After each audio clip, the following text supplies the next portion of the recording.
덕을 쌓아 자식을 살린 사람.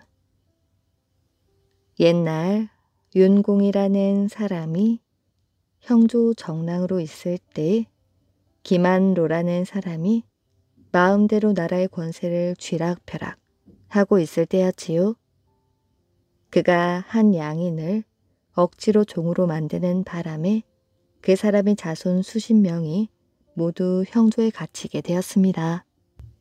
판서는 기만로의 비위를 맞추기 위하여 그들에게 형장을 마구 쳤지요.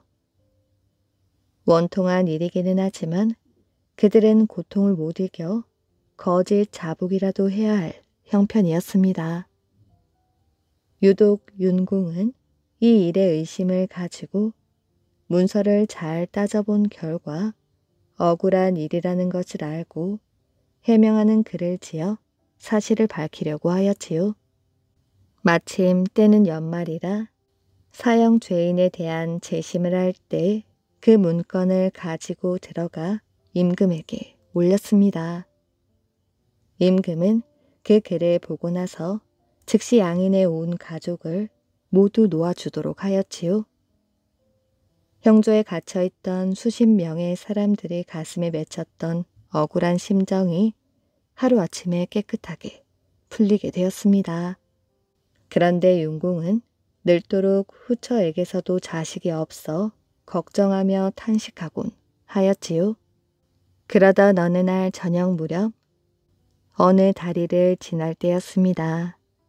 날은 저물고 비는 솔솔 뿌리는데 한 노인이 말 앞에서 절을 하는 것이었습니다. 윤공은 알지 못하는 사람이었지요. 소인은 양인이옵니다. 일찍이 권세 있는 집의 협박으로 노비가 되었으나 어디 하소연할 데가 없었지요. 공의 덕분으로 자손 수십 명이 모두 종의 신세를 면했습니다. 그 은혜를 갚으려 하였으나 뜻을 이루지 못하였지요. 이제 계사년에는 공이 자손을 보게 될 것입니다. 그러나 명도 짧고 운수도 그리 좋지 못할 것이지만 한 가지 일을 하면 걱정할 것은 없습니다. 노인은 이어 소매에서 종이 한 장을 꺼내어 두 손으로 바쳤습니다. 공이 보니 종이 위에 계사년 유시에 아들을 볼 것이다 라는 글이 쓰여 있었지요. 그 글 왼쪽에는 목숨수, 부자부, 귀할귀, 마늘타, 사내남 아들 자 6글자가 쓰여 있었습니다.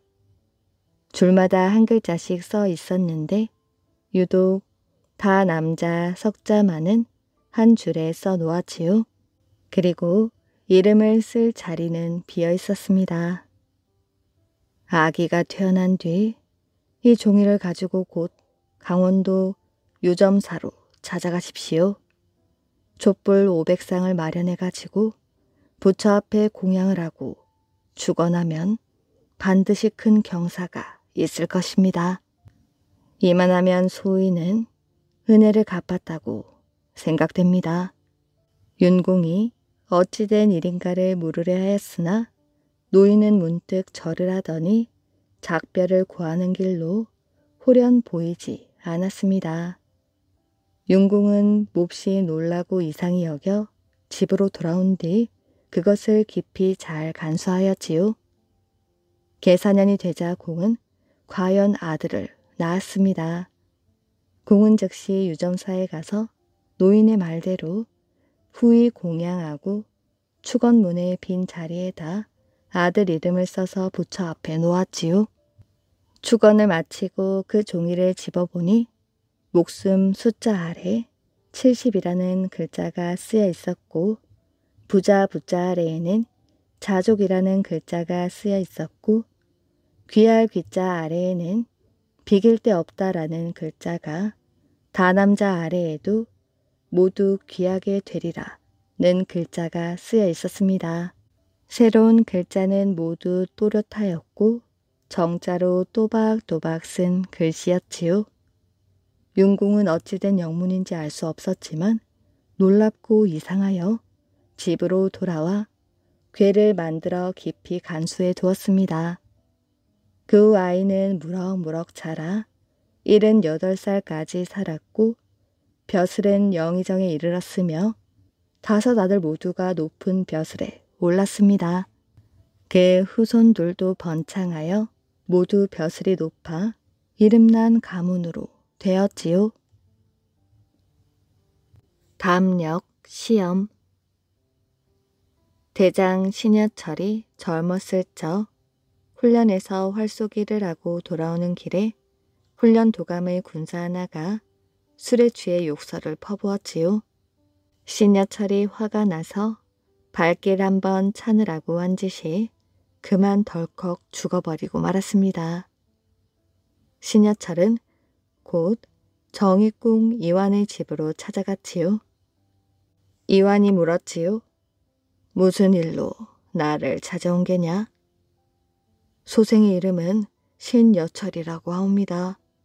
방금 활서기 토에서 돌아오다가 군사 하나가 이런 행패를 부리기에 발로 찼더니 죽어버렸습니다. 이 일을 어찌하면 좋겠습니까? 이완은 웃으며 말하였습니다.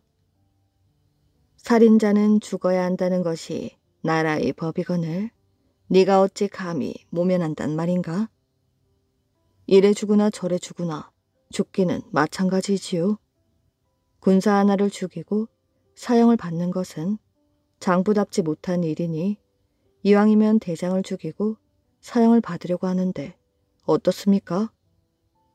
네가 나를 죽일 작정이냐?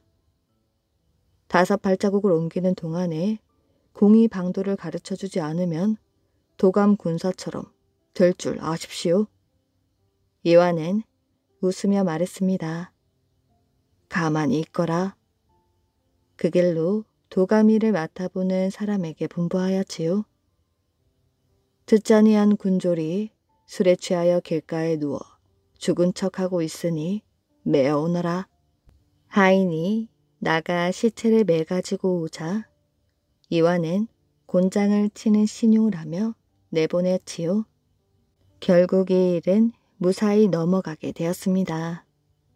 이완은 신여철을 자기 곁에 남아있게 하면서 말하였지요. 네가 범상치 않은 사람이로구나. 이제부터는 내 가까이 다니거라. 이공은 그를 친자식처럼 사랑했습니다. 하루는 그를 불러 말하였지요. 내가 잘 아는 사람의 집이 멀지 않은 곳에 있는데 연병으로 온 집안이 몰살되었구나. 시체를 쌀 물건들은 내가 이미 마련해 놓았으니 네가 오늘 밤 가서 염을 좀 해야겠다. 신여철은 분부를 받들고 밤이 되자 촛불을 켜들고 나갔습니다. 가보니 방 안에 시체가 누워 있었지요. 가지고 간 배로 하나하나 싸 나가는데 3번째 시체에 이르러 손을 대니 갑자기 시체가 벌떡 일어나 뺨을 후려 갈기는 것이었지요. 그 바람에 촛불은 꺼지고 말았습니다.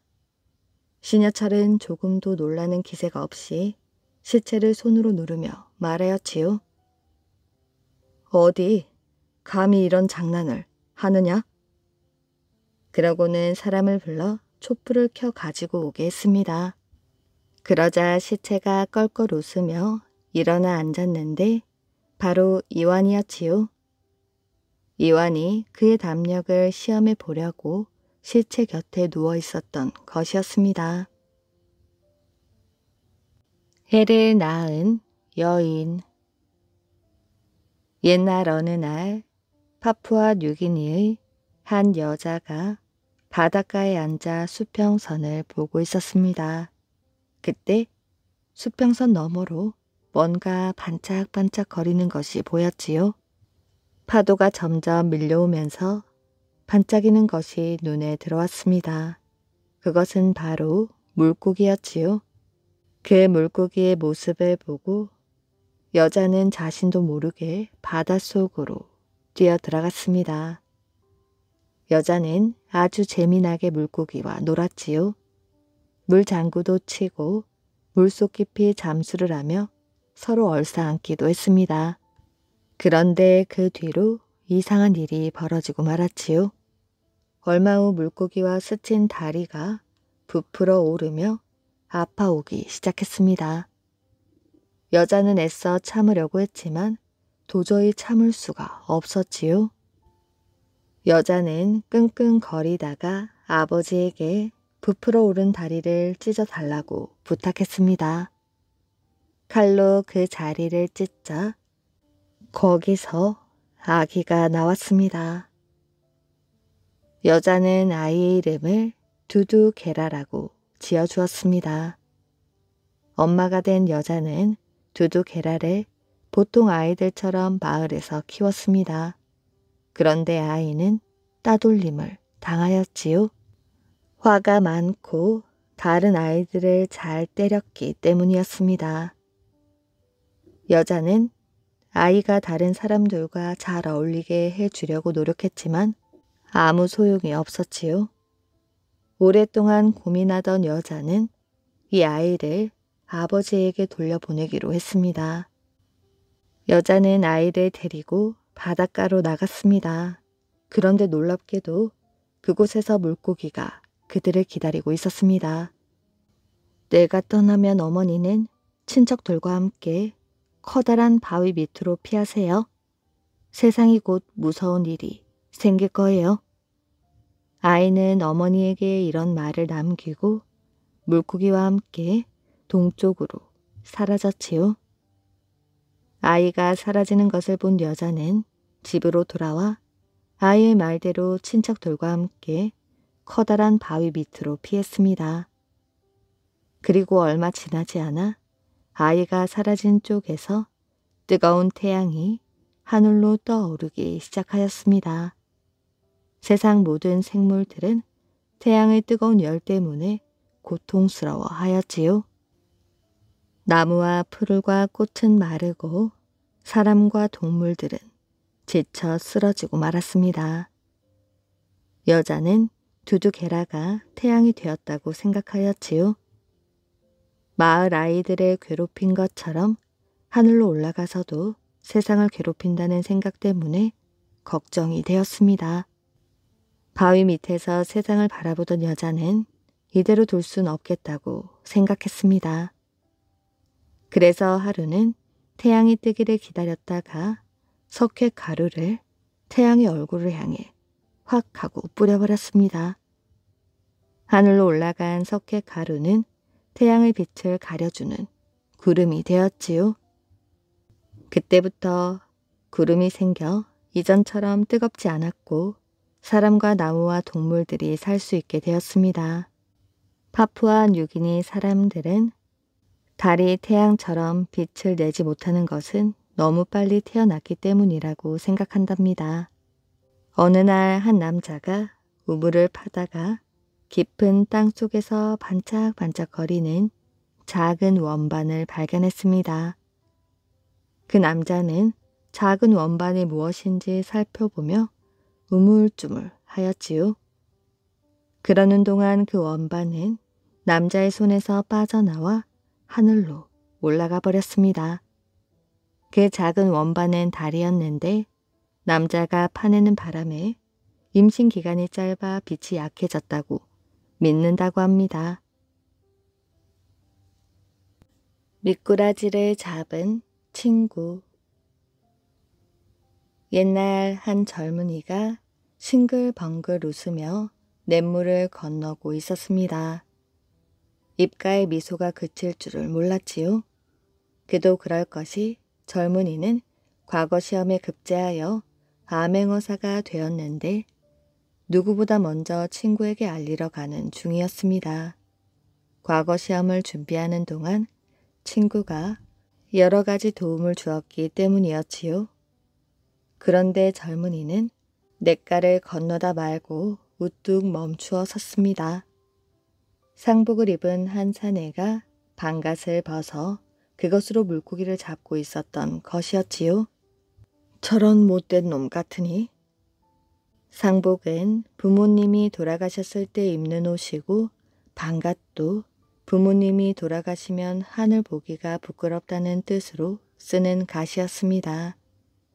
그것으로 물고기를 잡고 있으니 천하의 둘도 없는 불효자라는 생각이 들었습니다. 젊은이는 사내에게 가까이 다가가 보았습니다.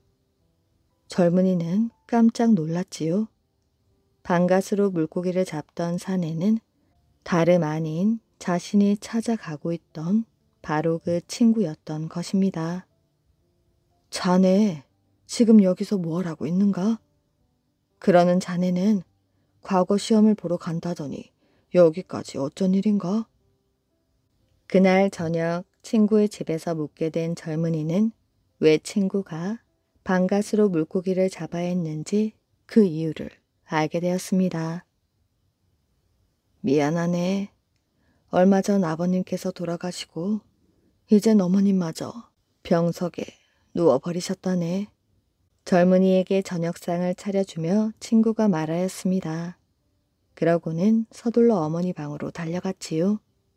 젊은이가 열려진 틈으로 빼꼼히 들여다보니 친구는 밥을 한 숟가락씩 떠서 어머니 입에 넣어드리고 있었습니다. 또 식사가 끝이 나자 어머니의 탕약을 다리고 그 뒤에는 따뜻한 물을 데워 어머니의 얼굴이며 손발까지 씻겨드리는 것이었습니다. 그런 모습을 지켜본 젊은이는 친구의 정성이 가득하다고 생각하였지요. 하지만 한편으로는 서운한 생각이 들었습니다. 친구가 물고기를 꽤 많이 잡았던 것 같은데 자신의 저녁상에는 물고기 한 마리가 없었기 때문이었지요. 오랜만에 찾아온 친구를 이리 소홀히 대접하다니. 하지만 다음날 아침을 기다려보기로 했습니다. 그러나 다음날 아침 밥상도 전날 밤과 다를 것이 없었지요. 이골 사또에게 시켜 곤장을 치라고 해야겠다. 이렇게 마음먹은 젊은이는 아침 밥을 먹다 말고 벌떡 일어났습니다. 이제 가봐야겠네. 이보게 어찌 아침을 먹다 말고 일어나는가? 반찬이 소홀해서 그러는가? 그런 것이라면 미안하네. 사정이 있어 그런 것이네. 친구는 무언가를 눈치챘는지 젊은이 옷소매를 붙잡고 말했습니다. 그러나 젊은이는 모른 척하였지요. 그러자 친구가 눈물을 흘리며 말했습니다. 병석에 누우신 어머니는 며칠 전까지 물 한 모금 드시지 못했다네. 그런데 엊그제 꿈을 꾸었지 뭔가. 꿈에 신령님이 나타나 방갓으로 미꾸라지를 잡아 푹 고아드리라고 하시더군.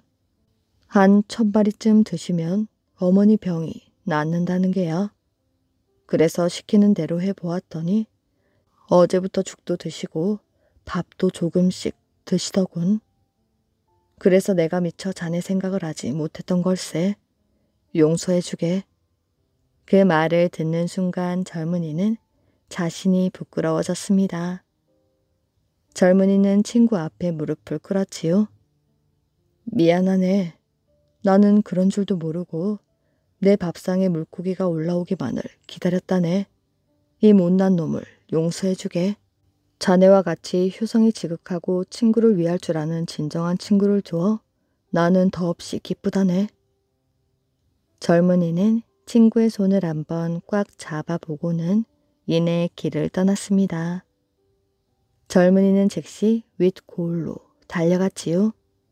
그리고 그곳에서 부하들을 불러 모으고는 명령했습니다. 즉시 미꾸라지를 잡아 모으거라. 한나절이 지나자 부하들은 영문도 모른 채 저마다 수십 수백 마리의 미꾸라지를 잡아왔습니다. 그러자 암행어사는 다시 명령하였지요. 여봐라, 그 미꾸라지를 저 냇물 상류에 놓아주도록 해라. 그 냇물은 다름 아닌 친구가 미꾸라지를 잡던 개울 위쪽이었습니다. 그 위쪽에 미꾸라지를 놓아주면 아마 친구가 사는 마을 쪽으로 헤엄쳐 갈 것이었지요. 다음 날부터 친구는 게을로 몰려든 미꾸라지를 손쉽게 잡을 수가 있었습니다. 갑자기 미꾸라지가 많아졌네. 어머니 병도 금방 나을 수 있겠어. 친구는 젊은이 때문인지 모르고 신나게 미꾸라지를 잡았습니다. 그리고 어머니께 푹 고아드렸지요. 그 덕분에 친구의 어머니는 오래 지나지 않아 병이 나을 수 있었습니다. 뒷날 사람들은 그를 미꾸라지 효자라고 불렀지요. 또 어머니 병이 나은 뒤 과거 시험에도 합격하여 젊은이처럼 암행어사가 되었다고 합니다. 목소리만으로 병을 아는 사람. 옛날에 신만이라는 사람이 살고 있었습니다. 그는 성품이 활달하여 무슨 일에서나 구속을 몰랐지요. 의술에 밝아 아무 사람이나 한번 보기만 하면 생사를 알아맞히곤 했습니다. 어느 해 설날에 고모에게 세배를 하러 갔지요. 때마침 친척벌 되는 사람이 부인에게 세배를 하러 찾아왔습니다. 부인은 문 앞 마루에 나가 손님을 맞고 신마는 방 안에 누워 있었지요. 손님이 고모와 이야기하는 말을 듣던 신마는 방 안에서 버럭 소리를 질렀습니다. 마루에 앉아있는 손님이 누구인지 모르겠으나 4월에는 죽을 것이요. 설날 아침부터 불길한 소리를 하는 것이 민망하여 고모가 신만을 꾸짖었지요. 얘가 정말? 부인은 손님을 위로하느라 쩔쩔매었습니다. 손님도 신만의 이름을 알고 있는 터라 억지로 웃으며 말하였지요. 그게 신생원 아니요. 그러고는 곧 작별 인사를 하고 돌아갔습니다. 고모의 손자가 그때 겨우 10살이었는데 그 말을 듣고 문득 물었습니다. 삼촌은 왜 약처방을 대주어 살려주지 않았습니까? 신만이 웃으며 말하였지요. 참으로 기특하구나. 사람을 살리고 싶으면 의감을 가져오너라. 그런데 그 집에는 그 책이 없었습니다. 아이는 아직 나이가 어리므로 빌려올 수도 없었지요. 결국 이러지도 저러지도 못했습니다. 그해 4월이 되자 과연 그 손님은 죽고 말았습니다. 그 뒤 신만에게 물으니 그가 대답했습니다. 그 사람의 병이 이미 말소리에 나타났단다. 날짜를 계산해 보니 4월이면 산기가 위로 뻗칠 것이라 머리까지 이르고 보면 누구도 죽기 마련이지. 그래서 말을 해준 것이다. 아이가 말하였지요. 그 사람이 신통한 의원을 만났는 데에도 살아날 방도를 묻지 않았으니 어찌 살 수가 있었겠습니까? 도자기를 만드는 할아버지. 옛날 고려시대 깊은 산골 오두막에 한 할아버지가 살고 있었습니다. 이 할아버지는 도자기를 만드는 도공이었지요. 그날도 할아버지는 오두막 뒤에 있는 가마 앞에 앉아 있었습니다. 가마 앞쪽에는 조그만 아궁이가 있었지요. 할아버지는 아궁이를 들여다보면서 불을 살폈습니다. 불이 약해지면 큰일인데 장작을 좀 더 넣어야겠다. 할아버지, 반죽 다 했어요. 올해 11살 된 소년 동이가 할아버지에게로 뛰어왔습니다. 벌써 다 했다고? 반죽은 정성 들여 오래오래 하는 것이라고 말하지 않았느냐? 동이는 할아버지의 꾸지람을 듣고 고개를 푹 숙였지요. 동이는 할아버지 곁에서 도자기를 만드는 법을 배우는 중이었습니다. 도자기는 정성으로 만드는 것이란다. 할아버지는 아궁이를 살피며 말했습니다. 사실 동희는 도자기 만드는 일이 싫었지요. 하지만 다 구운 도자기를 볼 때면 신이 났습니다. 너도 아름다운 도자기를 굽고 싶지 않느냐? 동희는 고개를 끄덕끄덕했습니다. 그러자면 이 힘든 일들을 모두 해야 한단다.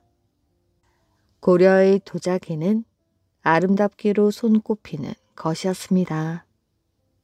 그릇의 생김새가 아주 고왔지요. 하지만 무엇보다 아름다운 것은 부드럽게 감도는 푸른 빛이었습니다. 푸른 빛의 도자기를 청자라고 합니다.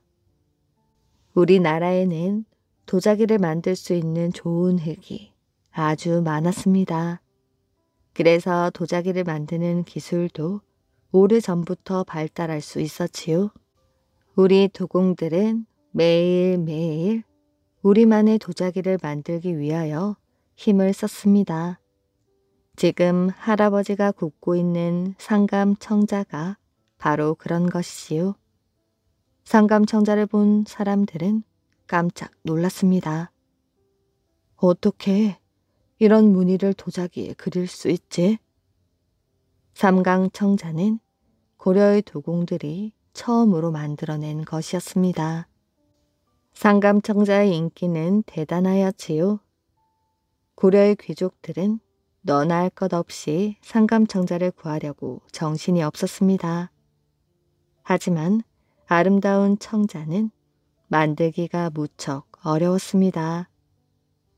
자, 이제 불을 꺼도 되겠다. 이틀 뒤에 가마를 열어보자꾸나. 할아버지, 왜 바로 열어보면 안 되지요? 뜨겁게 구운 도자기는 천천히 식혀야 한단다. 그래야 금이 가지 않거든. 동희는 할아버지가 가마에서 꺼낸 도자기들을 두드려 보던 장면이 떠올랐습니다. 도자기를 두들겨 맑은 소리가 나면 잘 구워진 것이었지요. 할아버지는 금이 간 도자기를 모두 깨뜨려 버렸습니다. 좋은 것만 남겨두었지요. 동희는 깨진 도자기가 너무나 아까웠습니다. 이틀 뒤 동희는 할아버지와 함께 가마로 가보았지요. 할아버지가 다 구워진 도자기들을 꺼냈습니다. 하나하나 꼼꼼하게 살폈지요. 이걸 보아라. 할아버지는 도자기 하나를 어루만지며 동희에게 말했습니다. 그것은 호리병 모양의 주전자였지요. 도자기의 푸른 빛은 아주 신비로웠습니다. 동희는 도자기에 살짝 손을 대어 보았지요. 아직 따뜻한 기운이 남아 있었습니다. 동희도 할아버지를 따라 살며시 미소를 지었습니다. 상감청자는 1200년대에 만들어졌다고 합니다. 우리 민족의 훌륭한 솜씨를 가장 잘 나타내는 것이지요. 세계 어느 나라에서도 그런 것을 만들지는 못한답니다. 솔로몬 왕과 형제. 솔로몬 왕은 아버지 다윗에게 많은 재산을 물려받았습니다. 그는 현명한 선택으로 재산을 더욱 많이 늘렸으며 무슨 계획을 세우면 늘 성공하였지요. 덕분에 많은 사람들이 왕의 현명함에 그를 우러러 보았습니다. 하지만 혼자 있을 때에는 슬픈 목소리로 혼잣말을 하였지요. 돈이 많은 게 무슨 소용인가? 사원 하나도 짓지 못하는데. 그날도 솔로몬 왕은 사원을 어디에 지을지 생각하며 잠을 이루지 못했습니다. 솔로몬 왕은 아무도 모르게 궁궐을 빠져나와 예루살렘 거리를 걸었지요. 왕은 커다란 과수원과 숲속을 지나 모리아 산까지 다다랐지요. 산 밑에는 추수를 끝낸 밀단이 여기저기에 쌓여 있었습니다. 어디에 사원을 지어야 할까?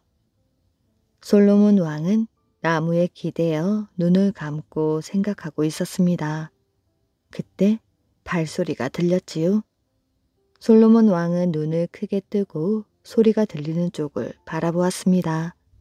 누군가 밀단을 옮기는 그림자가 보였지요. 도둑인가? 어쩌는지 한번 봐야겠군. 솔로몬 왕은 나무 그늘 아래 숨어 빠르게 움직이는 남자를 지켜보았습니다. 남자는 밀단을 옆에 있는 밭 가장자리로 옮겼지요. 남자는 지켜보는 사람이 없는지 두리번하고는 사라져 버렸습니다. 솔로몬 왕은 그가 남의 밭에서 밀단을 훔쳐간 것이라고 생각하였지요. 날이 밝으면 그를 찾아 벌을 줘야겠군. 그런데 바로 그때 또 다른 남자가 나타났습니다. 남자는 사방을 살펴보더니 첫 번째 남자와 마찬가지로 밀단을 옮겼습니다. 그런데 방향이 반대였지요. 첫 번째 남자가 쌓아놓은 밀단을 원래 있던 자리로 옮기고는 사라졌습니다. 도둑놈이 훔쳐간 밀단을 다른 도둑이 다시 가져다 놓았군. 솔로몬 왕은 혀를 차며 궁궐로 돌아갔습니다. 다음 날 솔로몬 왕은 두 밭의 주인을 궁궐로 불러들였지요. 왕은 두 남자 가운데 나이 든 사람을 밖에서 기다리게 하고 젊은 사람만 불러들였습니다. 솔로몬 왕은 젊은 남자에게 어젯밤 있었던 일을 사실대로 말하라고 다그쳤지요. 아닙니다. 도둑이라니요. 사실은 제 밀을 형님 밭에 가져다 놓은 겁니다. 형님과 저는 아버지의 재산을 똑같이 물려받았습니다. 그런데 형님은 저보다 식구가 많으니 식량이 더 필요하지요. 저는 그 밀이 없어도 살지만 형님에게는 도움이 될 것이라 생각하여 몰래 옮겨놓은 것입니다. 솔로몬 왕은 이번에는 나이 든 남자만 불렀습니다. 왕은 젊은 남자에게 물은 것과 똑같이 나이 든 남자에게 물었지요. 아닙니다. 훔친 것이 아니라 그 반대이지요. 제 동생과 저는 아버지에게 똑같이 재산을 물려받았습니다. 저는 아내와 셋이 살지만 동생은 혼자 삽니다. 그러니 밀을 수확할 때 다른 사람들의 손을 빌려야 해서 돈이 더 필요하지요. 하지만 동생이 제 밀을 받으려 하지 않으니 몰래 갖다 놓은 것입니다. 왕은 두 남자를 껴안으며 말하였습니다. 내 지금껏 많은 일을 겪었지만 너희처럼 의좋은 형제는 처음이다. 서로를 생각하는 마음이 무척 깊구나. 이렇게 훌륭한 사람들을 도둑으로 생각한 내 자신이 부끄럽구나. 부디 부탁이니 너희 밭을 나에게 팔거라. 너희 땅보다 가치 있는 땅은 없을 것이다. 내가 그곳에 사원을 지을 것이다. 솔로몬 왕의 말에 형제도 크게 기뻐했습니다. 왕은 형제에게 큰 상을 내리고 가지고 있던 땅보다 더 넓은 땅을 주었다고 합니다. 두 번 바뀐 신랑. 아주 오랜 옛날 경상북도 안동 고을에 김씨가 살았는데 그에게 아들 하나가 있었습니다. 이름이 을동이라 하였지요. 그러던 어느 해 김씨의 형님이 세상을 떠나자 형의 아들인 갑동이를 데려와 아들 을동이와 함께 기르게 되었습니다. 어느덧 세월이 흘러 갑동이와 을동이가 장성하였는데 그 중에서도 을동이는 얼굴이 잘생겨 사방에서 혼처가 들어왔습니다.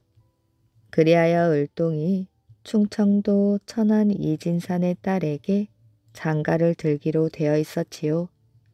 그때 마침 갑동이는 과거를 보러 서울로 떠나게 되어 그들 사촌 형제는 안동을 떠나 며칠 뒤에 천안에 당도하게 되었습니다. 그러고는 어떤 주막에 들어 밤을 쉬게 되었는데 하룻밤을 자고 나면 그 다음날 을동은 천안서도 몇십 리 밖으로 더 들어가서 장가를 들 것이고 또한 갑동은 과거를 보러 서울로 향하기로 되어 있었습니다.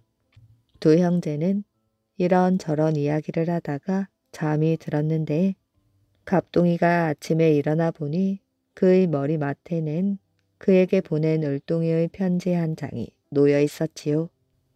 동생이 되어서 형님을 두고 먼저 장가를 갈 수 없으니 형님이 대신 장가를 가주시오. 그러면 저는 그 대신 과거를 보겠습니다. 일이 이렇게 되자 갑동이는 난처해졌습니다. 갑동은 생각 끝에 을동의 부탁도 있고 해서 같은 주막에 들어있는 전라감사의 아들에게 사정 이야기를 말하였지요. 그러고는 후행을 서달라고 간청을 하였고 전라감사의 아들은 흔쾌히 승낙하였습니다. 후행이란 혼인 때 신랑과 신부를 데리고 가는 사람을 말한답니다. 그리하여 갑동은 이 진산의 집으로 가서 을동인 척하고 혼인을 하였지요.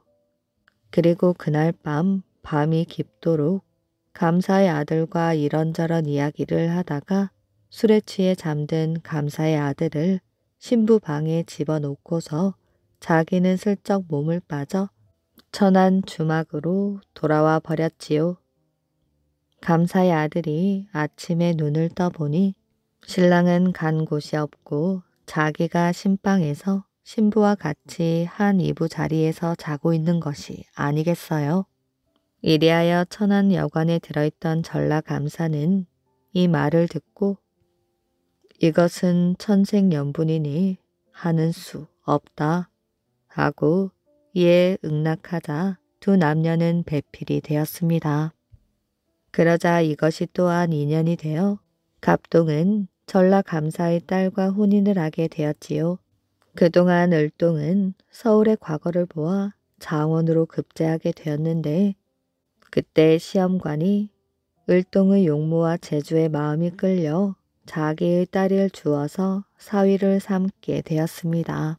그 후 을동이와 갑동이 감사의 아들 이 세 사람이 어느 날 천안에 모이게 되었는데 그들은 천안을 잊을 수 없는 곳이라 하여 그 기념으로 천안 삼거리에 버드나무 한 그루씩을 심기로 하였지요. 그리하여 을동이는 서울로 가는 길목에다 심고 갑동이는 경상도로 가는 길목에다 심고 감사의 아들은 전라도로 가는 길목에다 버드나무를 심었다고 합니다. 이름 부르기, 내기. 옛날 어떤 마을에 한 부자가 꾀를 써서 내기를 했는데 이 부자와 내기를 한 사람은 모두 졌습니다. 무슨 내기를 했는고 하니 이름을 10번 부르기와 낫가리를 한 바퀴 돌아오는 내기였지요. 낫가리란 나달이 붙은 곡식을 쌓아둔 더미입니다. 그러니 부자가 낫가리를 산 더미만하게 쌓아놓으면 누구든지 돈 100냥을 걸고 그 낫가리를 한 바퀴 도는 것입니다. 제 이름을 10번 부르기 전에 낫가리를 한 바퀴 돌아오면 그 낫가리를 다 얻어가고 그러지 못하면 돈 100냥을 잃는 것이었지요. 여러 사람들이 내기를 하였지만 부자를 이긴 사람은 아무도 없었습니다. 내기를 시작하면 부자는 상대편 이름을 10번 부르고 이름을 불리는 사람은 불이 나게 낫가리를 한 바퀴 도는데 반 바퀴도 돌기 전에 부자가 이름을 10번 다 불러버렸습니다. 장손이라는 사람이 내기를 한다고 치면 이렇게 되는 것이지요. 시작하면 장손이는 집신이 닳도록 낫가리를 돌지만은 그 사이에 부자는 입이 닳도록 장손아 장손아 장손아 하고 이름을 주르르 부르니 당할 수가 없었습니다. 그렇게 내기를 하여 부자는 돈을 많이 벌었습니다. 그런데 하루는 먼데 사는 한 사람이 그 소문을 듣고 부자를 찾아왔습니다. 내기를 하러 왔습니다. 부자는 또 돈 100냥을 벌게 생겼다고 좋아하면서 그럼 어서 돈 100냥을 내놓고 이름을 대시오. 하고 싱글벙글 하였지요. 그러지요. 돈은 여기 있소. 그리고 내 이름으로 말할 것 같으면 하고서 이 사람이 한숨 돌리고 나서 제 이름을 말하는데 내 이름으로 말할 것 같으면 조선 팔도 장돌뱅이, 함경도 장돌뱅이, 평안도 장돌뱅이, 황해도 장돌뱅이, 강원도 장돌뱅이, 경기도 장돌뱅이 하니 부자가 그만 즐겁을 하고 무슨 이름이 그렇게 기오? 아니 아직 안 끝났소. 어디까지 했더라?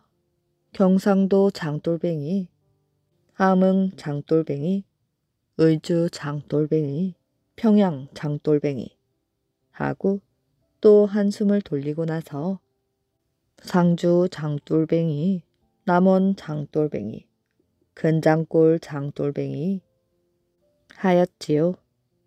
부자가 들어보니 이름이 하도 길어서 다 외우지도 못하겠단 말입니다. 그래서 종이를 주면서 여기에다 좀 적어 달라고 하였지요. 그러니 이름이 긴 사람이 자기 이름을 다 적어주고 나서 자, 그럼 시작이요. 하고는 낯가리를 냅다 돌았습니다.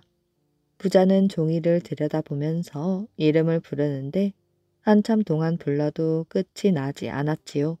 그 사이 이름이 긴 사람은 후딱 낯가리를 한 바퀴 돌아왔습니다. 부자는 아직도 이 사람 이름을 반도체 못 불렀습니다. 그래서 내기에서 지고 말았지요. 이름이 긴 사람은 내가 내기에서 이겼으니 이 낯가리는 내 것이지만 이걸 가지고 가지 않을 터이니 그 대신 지금까지 내기에서 져서 100냥씩 잃은 사람에게 돈을 되돌려 주시오. 하고는 제 갈 길로 가버렸습니다. 부자는 가는 사람을 뒤따라가면서 가기 전에 당신 이름이나 한 번 더 말해보오.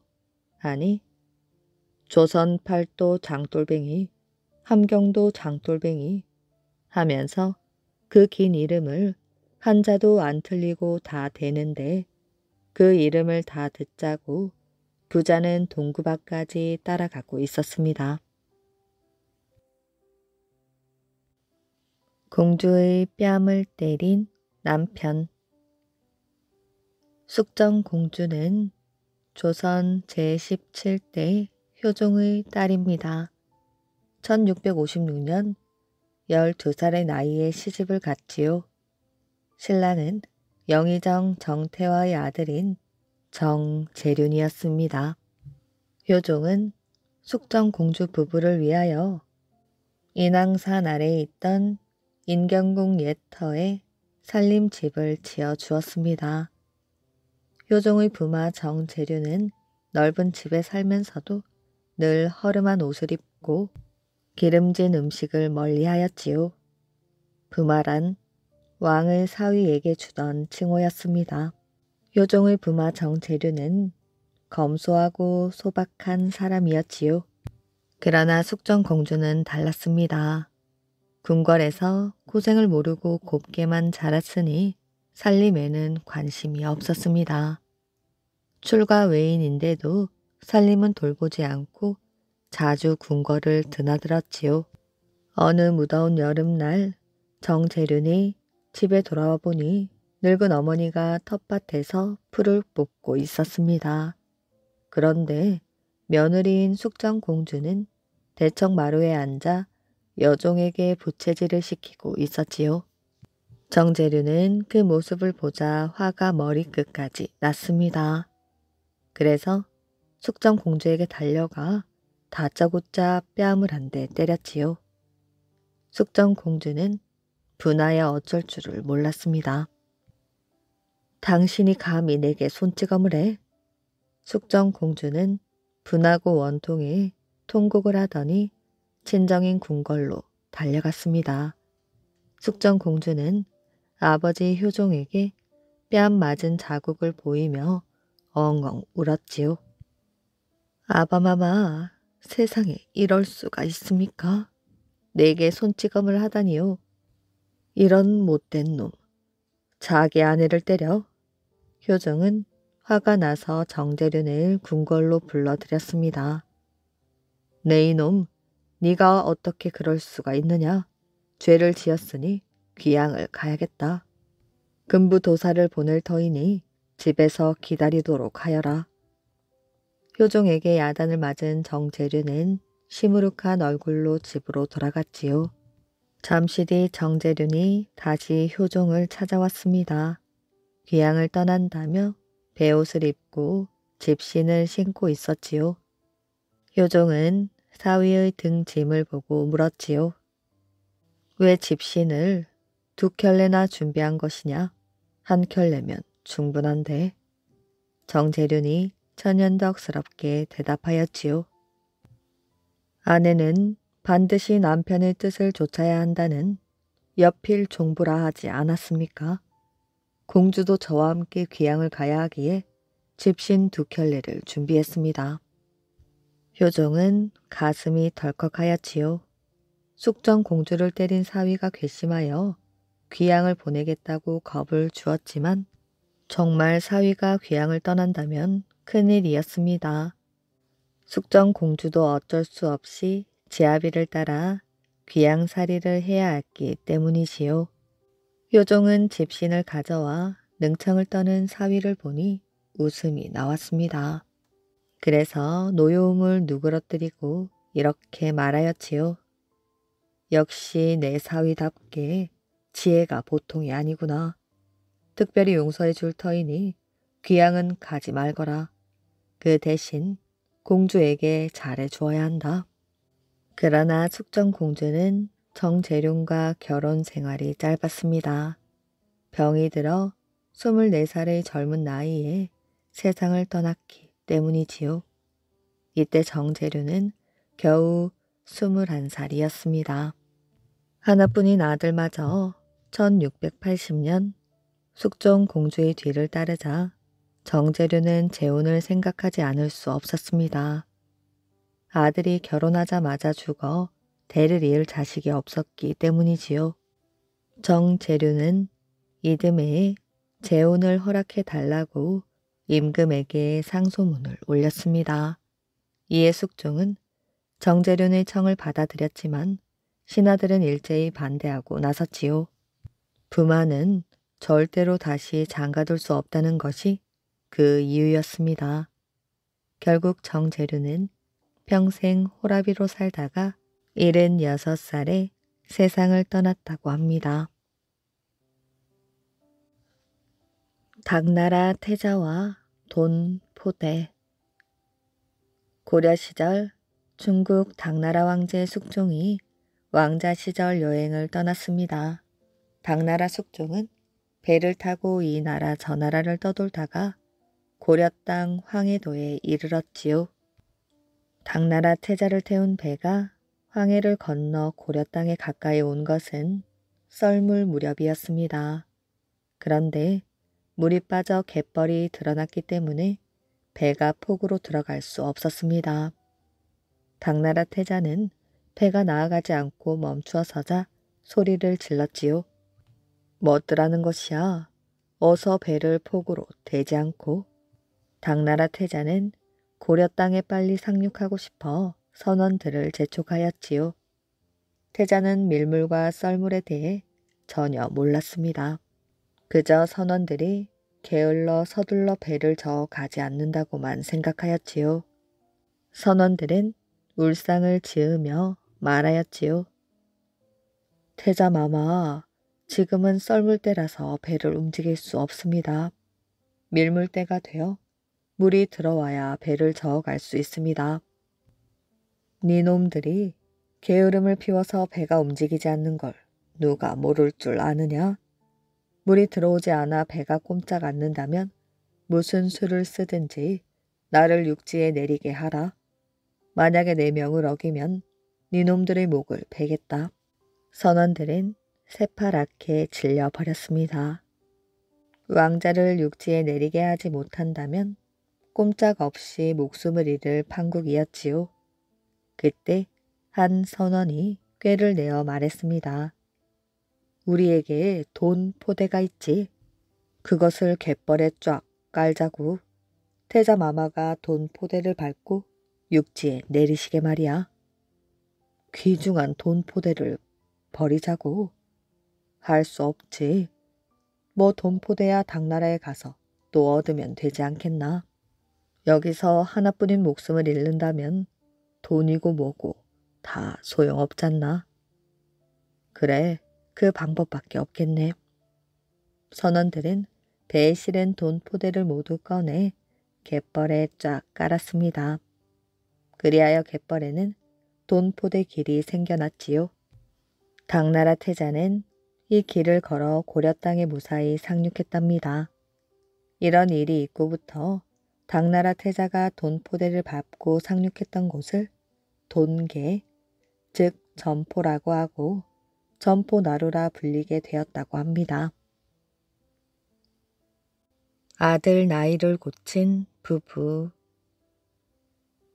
옛날 한 부부가 살았는데 나이 50이 넘도록 아이를 못 낳았습니다. 그래서 날마다 맑은 물을 떠다 놓고 삼신할머니께 빌었지요. 빌고 또 빌었더니 효염이 있었던지 아들 하나를 낳았습니다. 그 아들을 애지중지 키웠지요. 그렇게 잘 키워서 아들 나이가 9살이 되었을 때 하루는 이 집에 한 스님이 동냥을 하러 왔습니다. 보리야 쌀이야 많이 퍼다가 바랑에 넣어 주었지요. 그랬더니 스님이 고맙다고 인사를 하고 나서는 웬일인지 가지를 않고 문간에서 머뭇머뭇하였습니다. 이상해서 물어보았지요. 스님, 왜 그러십니까? 이댁 아드님 일이 걱정돼서 그럽니다. 우리 아들에게 무슨 일이라도 생긴다는 말입니까? 아들의 명이 너무 짧아 올해를 넘기지 못할 것입니다. 금이야 오기야 하고 키우던 아들이 올해를 넘기지 못하고 죽을 거라니 세상에 이런 변이 어디 있겠어요. 스님, 제발 우리 아들을 살려주십시오. 부디 방도를 가르쳐 주십시오. 스님은 한참 동안 눈을 감고 생각을 하더니 한 가지 방도를 일러주었습니다.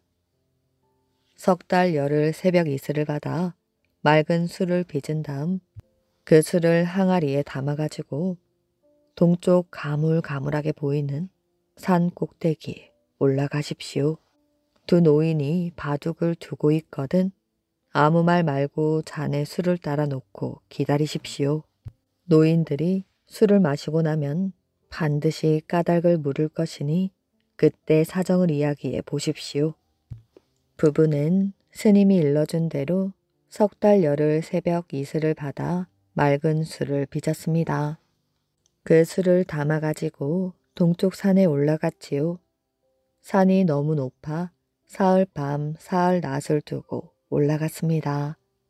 산 꼭대기에 올라가니 널따란 바위 위에 두 노인이 앉아서 바둑을 두고 있었지요. 한 노인은 빨간 옷을 입었고 한 노인은 파란 옷을 입었는데 둘 다 머리가 하얗고 수염이 무릎까지 내려와 있었습니다. 부부는 스님이 일러준 대로 아무 말 없이 노인들 옆에 있는 술잔에다 가지고 간 술을 따라 놓았지요. 그래 놓고 한참 동안 기다렸습니다. 두 노인은 이쪽을 거들떠 보지도 않고 바둑만 두고 있다가 손을 내밀어 옆에 있는 술잔을 들고 마셨습니다. 그리고 나서 빈 잔을 내려놓기에 또 술을 따라 주었지요. 이렇게 하기를 대여섯 번 했더니 노인들이 물었습니다. 웬 사람들이 여기까지 왔는가? 예, 우리 아들 하나 있는 것이 명이 짧아 올해를 못 넘긴다 하기에 좀 살려달라고 왔습니다. 그랬더니 두 노인이 서로 마주보고 의논을 하였지요. 가만히 들어보니 빨간 옷 입은 노인은 소원을 들어주자고 하고 파란 옷을 입은 노인은 안 된다고 하고 이렇게 옥신각신하였습니다. 여기까지 찾아온 정성이 갸륵하지 않은가. 소원을 들어주세나. 하늘이 정한 나이는 아무도 고칠 수 없는 법일세. 이렇게 한참 동안 실랑이를 하다가 결판이 나지 않으니 정 그렇다면 바둑을 둬서 지는 쪽이 이기는 쪽 말을 들어주기로 하는 게 어떤가? 하고는 둘이서 또 바둑을 두었습니다. 부부는 가만히 서서 기다렸지요. 속으로는 애가 바싹바싹 타 들어갔지만 내색을 안고 기다렸습니다. 드디어 바둑 한 판이 모두 끝났습니다. 바라던 대로 빨간 옷을 입은 노인이 이긴 모양입니다. 파란 옷을 입은 노인이 품속에서 검은 책을 한 권 꺼내더니 책장을 주르르 넘겼습니다. 그러니 아들 이름 적힌 곳이 나왔지요. 그 책에는 세상 사람들 나이가 모두 적혀 있었는데 아들 이름 밑에는 딱 9살로 적혀 있었지요. 파란 옷 입은 노인이 붓으로 9이라는 글자 앞에다가 92 글자를 보태어 99이라고 고쳐 놓았지요. 이제 걱정 말고 내려가 보게나. 부부는 공손히 인사를 하고 산을 내려왔습니다. 그 뒤 정말 그 집 아들은 아무 탈 없이 잘 살았지요. 과연 99살까지 살다가 죽었습니다. 이야기 재미있게 잘 들으셨나요? 오늘의 이야기는 여기까지입니다. 오늘도 이야기를 들어주셔서 정말 감사합니다. 오늘도 편안한 밤 되시길 바랍니다.